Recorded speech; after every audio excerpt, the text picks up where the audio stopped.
Light of थी वहाँ की, तो लाइट ऑन हुई। फिर उसके बाद से वहाँ से शैडो वगैरह निकली, जैसे खिड़की वगैरह खुलती हैं तो वैसी आवाज़ें भी आई थी।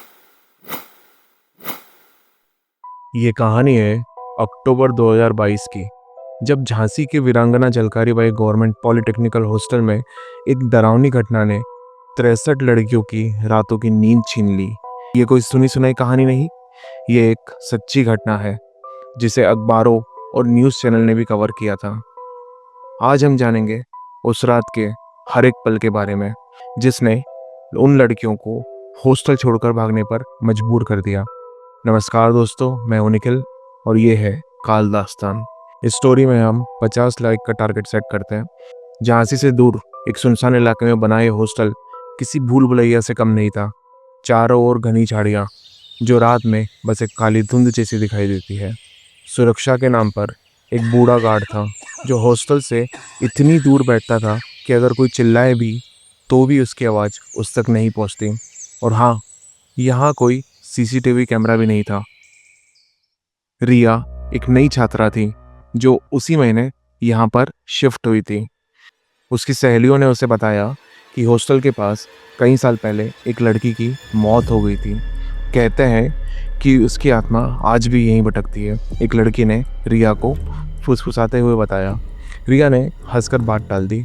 उसे क्या पता था कि वह सिर्फ कहानी नहीं बल्कि उस रात की शुरुआत थी। हॉस्टल में शुरुआत में सब कुछ ठीक था।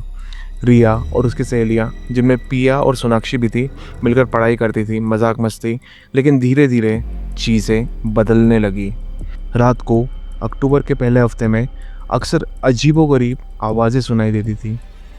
कभी कभी कोई कमरे की खिड़कियों पर हल्की सी खटखट, तो कभी कोई छत पर भागता था।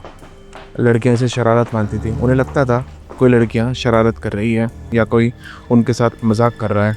लेकिन अक्टूबर के दूसरे हफ्ते में ये शरारत नहीं रह गई। रिया रात के ठीक 12 बजे अपनी किताब बंद कर रही थी जब अचानक पूरी बिल्डिंग की बत्तियां टिमटिमाने लगी। एक नहीं, दो नहीं, 3-4 बार। फिर एकदम से सारी लाइट बंद हो गई। हॉस्टल में एक गहरा काला सन्नाटा छा गया। रिया घबरा गई। उसने मोबाइल की टॉर्च जलाई। तभी उसने अपने कमरे की खिड़की पर एक तेज़ अजीब सी आवाज़ सुनाई दी। ये कोई मामूली खटखटाहट नहीं, ये ऐसा था कि कोई बाहर से तेज़ी से हिला रहा हो, जैसे उसे तोड़कर अंदर आना चाहता हो। वो कांपते हुई खिड़की के पास गई, टॉर्च की रोशनी डाली। बाहर सिर्फ काली झाड़ियाँ थी, कोई नहीं था। लेकिन खिड़की के एक शीशे पर एक गीली हथेली के निशान साफ दिख रहे थे। बिल्कुल वैसा ही किसी ने अभी अभी बाहर शीशे पर हाथ रखा हो। वो हथेली अभी भी गीली थी। रिया की चीख निकल गई। रिया की चीख सुनते ही बाकी कमरों से भी चीखें सुनाई देने लगी। एक लड़की चिल्लाई, यहाँ पर रोशनी आ जा रही है, किसी ने मेरे पैर को छुआ, कुछ तो यहाँ गड़बड़ है।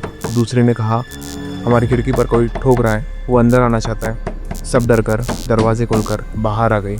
कॉरिडोर में टॉर्च की रोशनी में भगदड़ मच गई। सभी एक दूसरे से चिपक कर खड़े थे। तभी किसी ने डरते हुए छत की तरफ इशारा करा। सुनो ध्यान से। छत से किसी के भागने की आवाज़ इतनी तेज आ रही थी जिससे कोई इंसान नहीं, कोई जानवर या दानव दौड़ रहा हो। तेज, बेतहाशा। फिर अचानक वो आवाज़ गायब हो गई। उन सभी 63 लड़कियों के लिए वो रात सहने लायक नहीं थी। वे सभी डर से कांप रही थी। उन्होंने फैसला किया कि एक भी पल वो अब वहाँ नहीं रुकेंगे। वे उसी रात हॉस्टल छोड़कर अपने घर चले गए। सुबह होते ही प्रिंसिपल GS यादव को लिखित शिकायत दी। जांच शुरू हुई। झाड़ियों को कटवाया गया, लेकिन कोई रास्ता नहीं मिला, न कोई सबूत। CCTV तो था नहीं, इसलिए रिकॉर्डिंग भी कुछ नहीं मिली। सबसे हैरान करने वाली बात गार्ड का बयान था। उसने कहा पूरी रात उसे कोई हलचल महसूस नहीं हुई। क्या वो नशा करके सो रहा था? पुलिस ने इस मामले को लड़कों की शरारत बताकर जांच बंद कर दी, लेकिन लड़कियां जानती थीं ये कोई इंसान नहीं था। आज भी उस हॉस्टल की छत पर जाओ तो आपको कुछ नहीं दिखेगा, लेकिन अगर आप रात ठीक 12 बजे वहाँ रुकोगे तो आपको हवा में एक अजीब सी गंध, जैसे बारिश के पानी से बदबू आती हो, और वो कहते हैं जब वो बदबू आती है तो छत पर गीले कदमों की आवाज़ फिर सुनाई देती है। ये उन 63 लड़कियों की दास्तान है जिन्होंने अपने हॉस्टल से भागकर खुद को बचाया था। पर क्या उन्होंने सच में अपनी जान बचा ली थी? क्या वो 63 लड़कियों में से किसी एक का पीछा करेगा? कहानी यहीं ख़त्म हो जाती है। एक और कहानी है, किसी और समय सुनाऊंगा।